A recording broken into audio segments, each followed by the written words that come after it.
Well, welcome back to Fans Banter. Well, our new manager, Iraola, has given his first press conference today. And I'm sure there's loads of stuff on on YouTube about Iraola and his first press conference.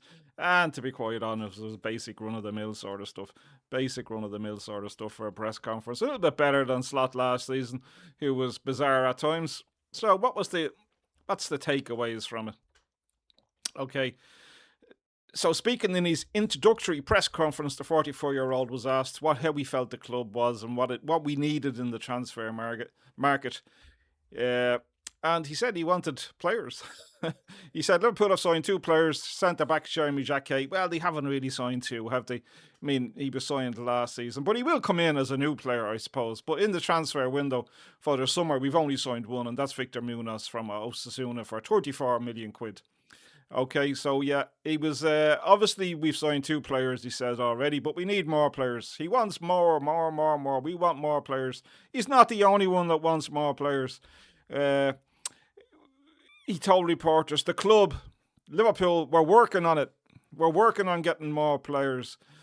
And that's it. We're working on getting more players. And he says for him as a coach, he would like to have all these players available, the squad from day one. But obviously the World Cup is on and that's not going to happen. He's not going to get players back for a couple of weeks. Players on the holidays, as he called them, from the World Cup. He said, I think it was 3 weeks. I think that was the number he was giving them, 3 weeks.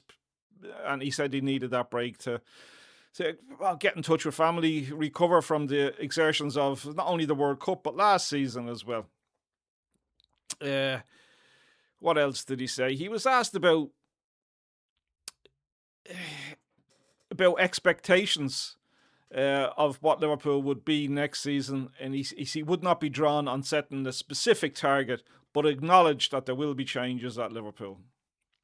He said he has enjoyed the time where he hasn't had the whole squad together because he's got to look at a couple of the under-21s. He's got to look at he mentioned Harvey Elliott, getting to look at Harvey Elliott, and he did say that Harvey Elliott would be given time in pre-season to sort of impress Iraola, to be quite honest. I guess that's the biggest thing for Harvey Elliott in pre-season, is to impress the manager and to sort of put himself, Harvey Elliott, in the head of the manager. What Harvey Elliott really needs to be doing is living rent-free in Iraola's head. That's what he needs to do to reignite his Liverpool career. He needs to live rent-free in Iraola's head.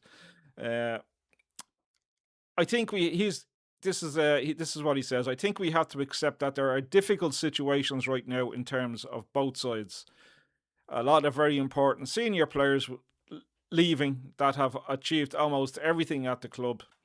And we haven't started training, and we already have Hugo Ekitike, Conor Bradley, Giovanni Leone with long-term injuries. So in terms of improving the team, we have to consider that we have to replace some very important players.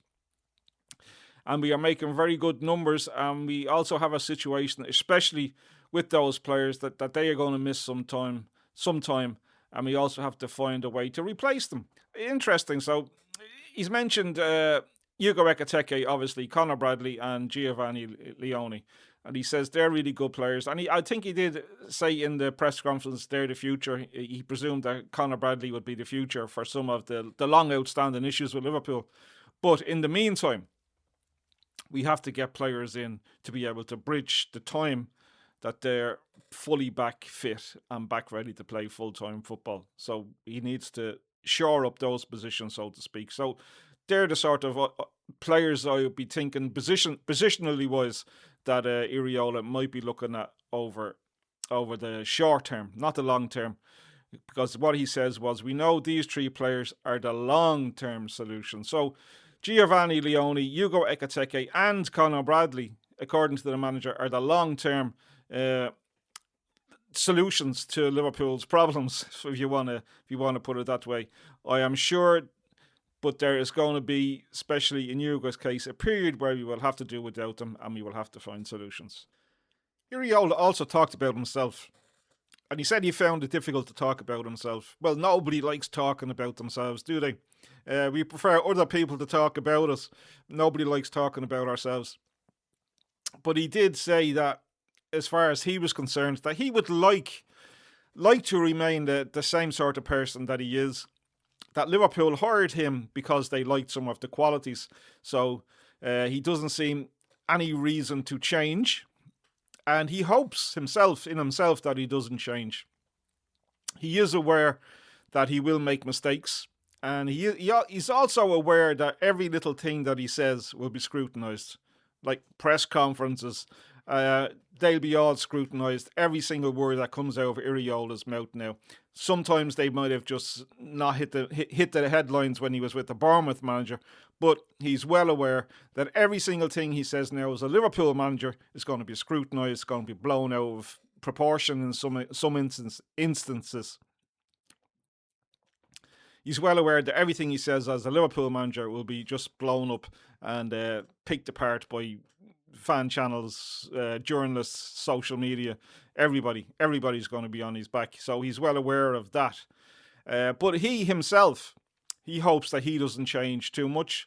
He's quite willing. He also said he hopes that he doesn't change in the way he speaks and the way he addresses certain issues, which is actually good. So he had a message for the fans, for the Liverpool fans, for me, for you, for everybody.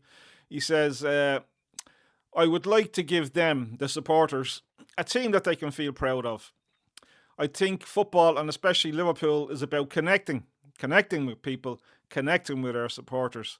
I have been on the other side at Anfield. You can feel the stadium, and I would love to have this every time we play, but that has to come from us, from the team, from inside the pitch. We have to be a team that works hard. Yay, work hard. We were out running off a lot last season. We got to work hard. We got to be intense. We were timid a lot of the time last season. We got to be aggressive. We were passive for a lot of last season, and everyone can be identified, and everyone can feel comfortable supporting this team. All those lovely keywords that we missed last season. We couldn't identify with Liverpool last season. It was a Liverpool that was alien to a lot of Liverpool supporters. We weren't aggressive, we weren't intense, and we didn't work hard. Statistically, in any way, we didn't work hard because we were outrun a lot of the games that we played. So, overall, what do I think of Iraola's press conference? Well, it was pretty basic, to be quite honest with you. He did everything right. He looked a bit unkempt. Is that a word? He looked a bit like he could do with a shave. I don't know whether that's the pressure of getting to him, or whether he just didn't bother. Maybe he just is like that. Maybe he just didn't bother having a shave. It was a little bit different to Slot. Slot was mostly clean cut, wasn't he? Iraola looked like a working coach. Yeah, he looked like a working coach. And I enjoyed the press conference.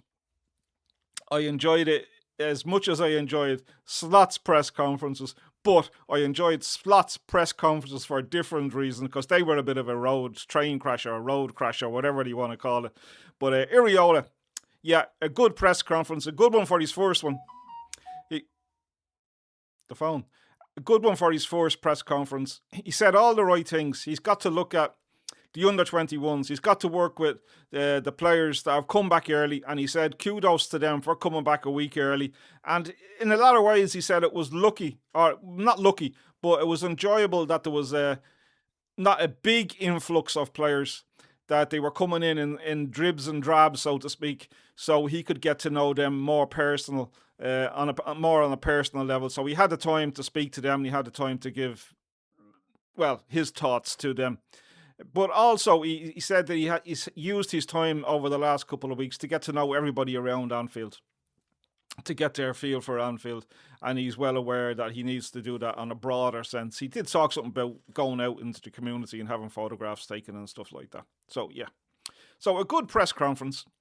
He said all the right things. And it was all right. It was all right. So, yeah, we wish him well. We wish Iraola well. We really do. We hope that he hits the ground running And he talked about some of the players will get extra minutes in the preseason games. So that's good. That's good for Harvey Elliott. As I said earlier on, for Harvey Elliott to resurrect his career at Liverpool, he has to live rent-free in Iraola's head. Iraola has to be going to bed at night time thinking, Harvey Elliott. You know what I mean. He's got to be going to bed at night time thinking about Harvey Elliott, how much he cannot let Harvey Elliott go, because that's the only way that Harvey Elliott has a future at Liverpool. And I hope he does have a future at Liverpool, because he's a good footballer. So yeah, overall, yeah, it was all right. Yeah, nothing much. Same stuff that you would expect that it would have been. Anyway, that's Fans Banter. Perhaps you could give us a little subscribe to the channel if you like some of our videos, and give us this one a little thumbs up. That would be fantastic if you give us a thumbs up and subscribe to the channel. That would be double whammy. A double whammy for us here at Fans Banter. Small Liverpool fan channel. We love what we do. Not a lot of people love what we do, but a fair few do. So if you do like us, subscribe to the channel. That's Fans Banter.